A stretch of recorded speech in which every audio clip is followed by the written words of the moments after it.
Hey, what's up, guys? This is TJ with the Show Me Better in Real Life podcast. Today is kind of a special day, I would say. And the reason why it's special is because this is the day that, at least here in the States, that we've collectively chosen to honor fathers. And this morning, my dad called me right before I got a chance to call him. I was on my way out and was going to call him in the car so that the kids could say Happy Father's Day to my dad. And he actually beat me to it, and he's on his way to church too. But he called me and wished me a Happy Father's Day, and we had a real short conversation. But as we were talking, some of the things that were kind of running through my mind is my grandpa. His name is Russell Tyler, and man, did I look up to that guy. And honestly, it was without even really considering the role that he played in my dad's life, what it looked like. And man, I really would like to sometime soon get my dad on a podcast or even on the phone just to kind of see what his childhood was like with him. But I was thinking about my grandpa and the type of relationship that my dad had with him. I was also thinking about like some of the men that I know that are fathers, that are faithful fathers, that have, to the best of their ability, walked out healthy fatherhood in big ways. I think about people like Kevin Reich, who is the lead pastor at the church that I'm the youth pastor at, and having interactions with his kids and kind of watching them grow as the years go by, and just the way that he continues to like faithfully serve his family and willing to do anything for his kids. I think about my friend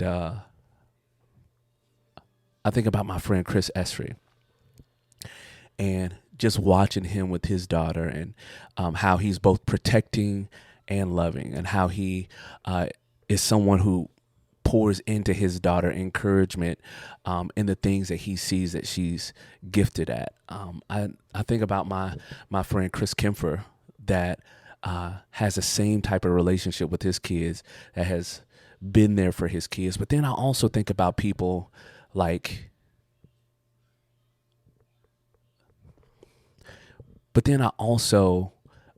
as I got off the phone and I started to think a little bit more about the relationship between dads and their families, I think about people like, there's a man in the article that I read that ended up shooting his 8-year-old son. And as heavy as that hit you, it hit me. What ended up happening was there had been some abuse in the past. There was a court order that was raised, but they allowed the dad to go back to the house, and mom and dad were arguing. The dad is in mom's face. The son is defending his mom, and the man pulls out a gun and is aiming it at the mom, and the 8-year-old boy gets in between his mom and his dad. And the mom is begging the son, please go to the neighbor's house. And the 8-year-old says something to the effect of, no, mom, I'm not leaving you. And for whatever reason, the man ended up shooting and killing his 8-year-old son, and then turning the gun on himself, and he survived. But I think about guys like that. And, my first like knee-jerk reaction to a story like that is complete heartbreak. Like, for so many different reasons. One of the biggest reasons why is because obviously there's an 8-year-old child that is no longer here because of sin in some capacity, right? I think about, what is it that brought that man that shot his 8-year-old son to the place where he was so infuriated that he didn't value his son's life in that moment. Like what kind of experiences did he have whenever he was 8 years old, or maybe earlier or a little bit later? And it makes me think about the importance of the role of a husband, of a dad. Like, it makes me think about how important it is for us as men to take care of ourselves. Like, I know one of the things that is one of the most challenging things for me is to accept help, mainly because, number one, because I want to make my dad proud of the man who I am, that I am. But number two, because I want to make sure that my family is taken care of first. And that can be emotionally, like, you know, multiple times I've had like people address the fact that it seems like whenever difficult times come that they don't ever see me respond in certain ways. And, one of the biggest reasons why I do this, and maybe for some of the men that might be listening or watching, you might have the same experience.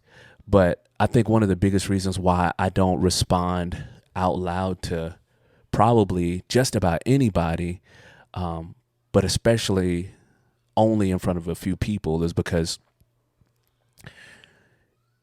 if my kids see fear in my eyes, then it might give them less hope that everything is going to be okay. And if they can't depend on me to have hope, who can they depend on?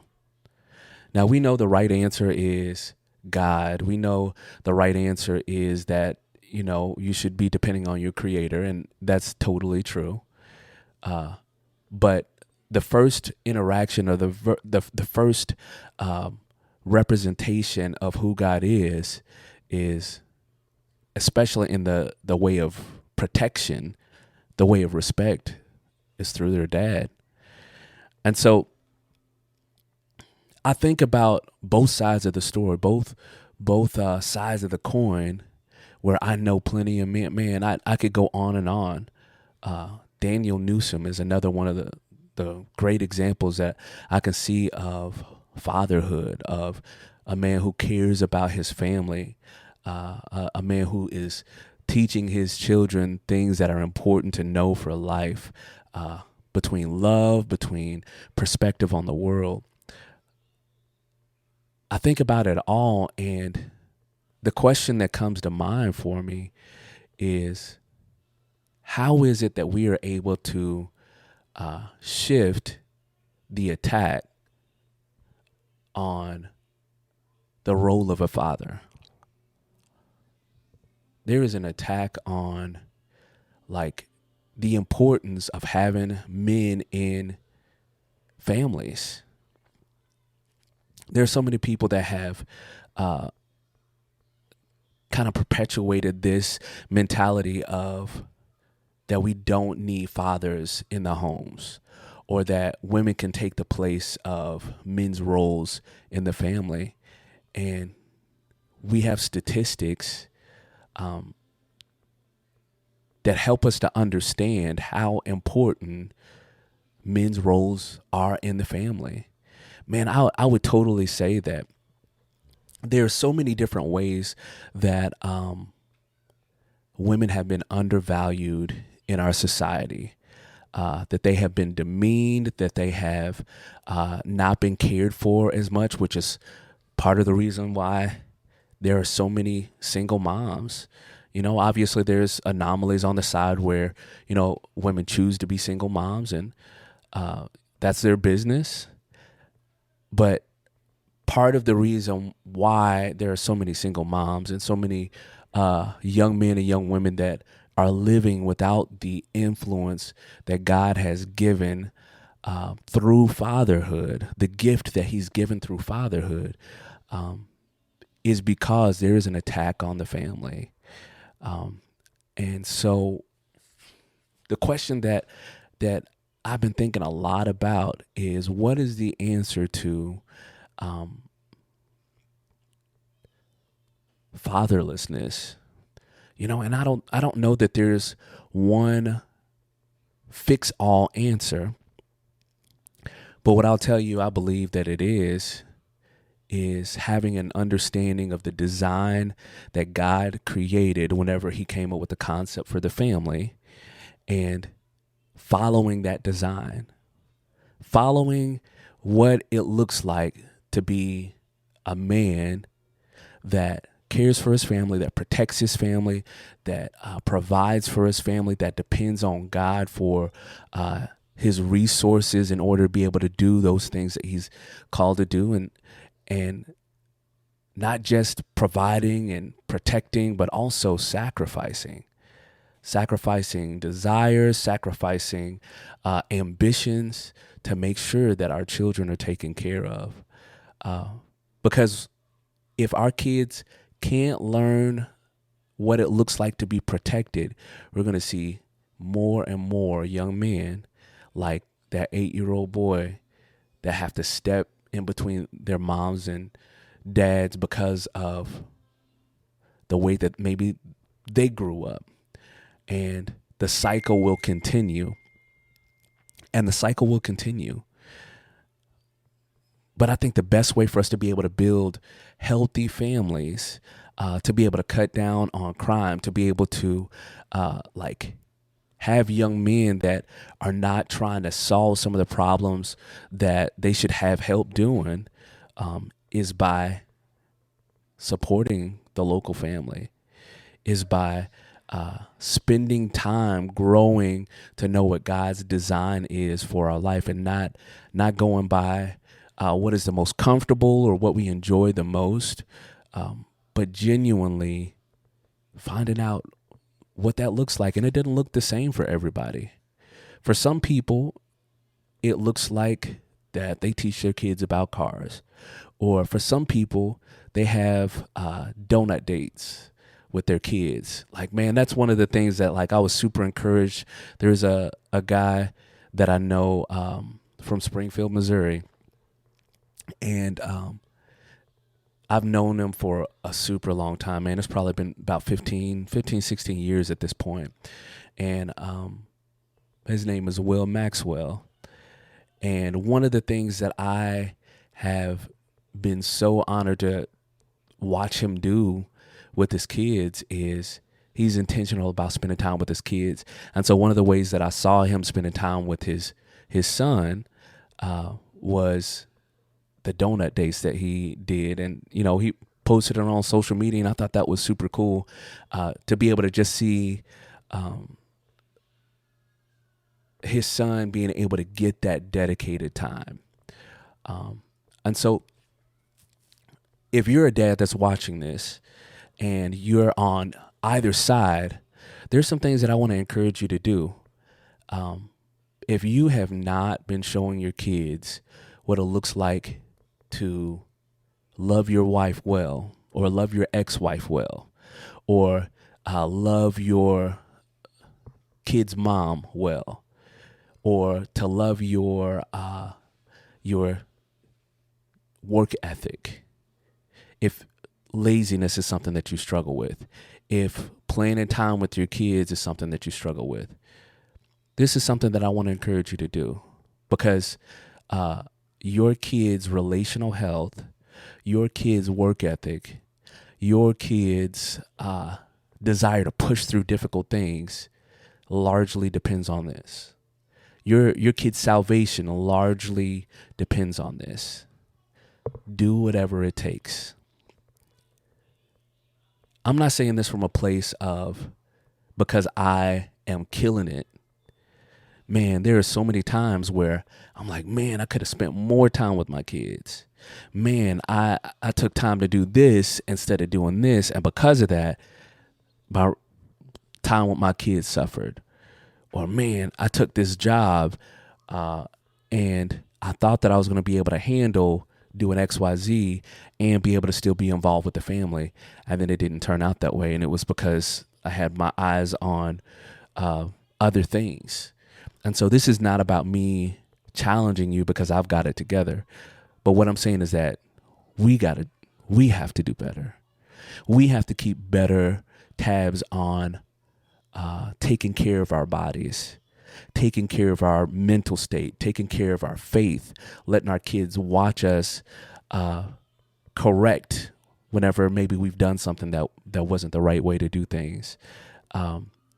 Allowing for our kids to see us loving people well, serving the community, allowing our children to see us love our spouses well, love our partners well.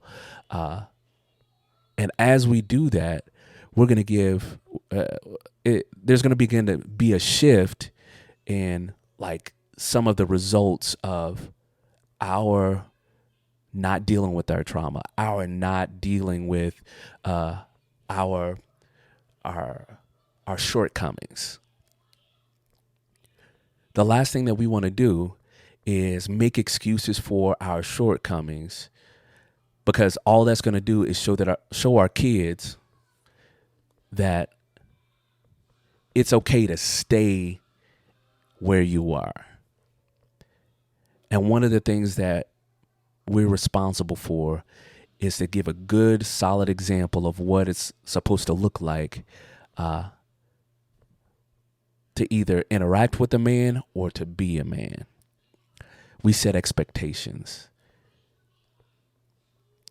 And so I know that was a little heavier, and it, like the direction of, I guess you could say, like a Father's Day podcast could, I guess, be more cheery. But man, like, just thinking about some of these things has really made my heart heavy for this generation.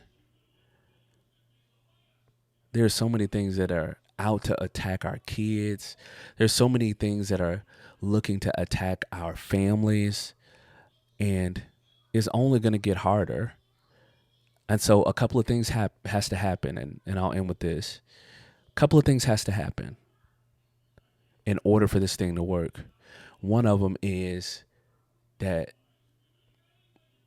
regardless of what people say, that we fulfill the role that God designed for us to have, regardless of the backbiting that we get, regardless of the way that the culture shifts. God's design doesn't change just because the culture shifts. And the next thing that we have to do is take responsibility for whenever we're not fulfilling that role. And so there's a time to be quiet, and there's a time to speak up. Guys, I appreciate you listening to the podcast. Once again, this is Show Me Better in Real Life podcast. Got more guests coming up. I appreciate every listen, every click. I'd appreciate it if you can like or subscribe. I'd really like to make this something that has the opportunity to get to more people without me having to flood Instagram, flood Facebook, TikTok with my reels and things like that. It's better when it's organic. And so if you enjoyed this podcast, I just ask you to share it. I'm not going to stay on that. You guys enjoy the rest of your week.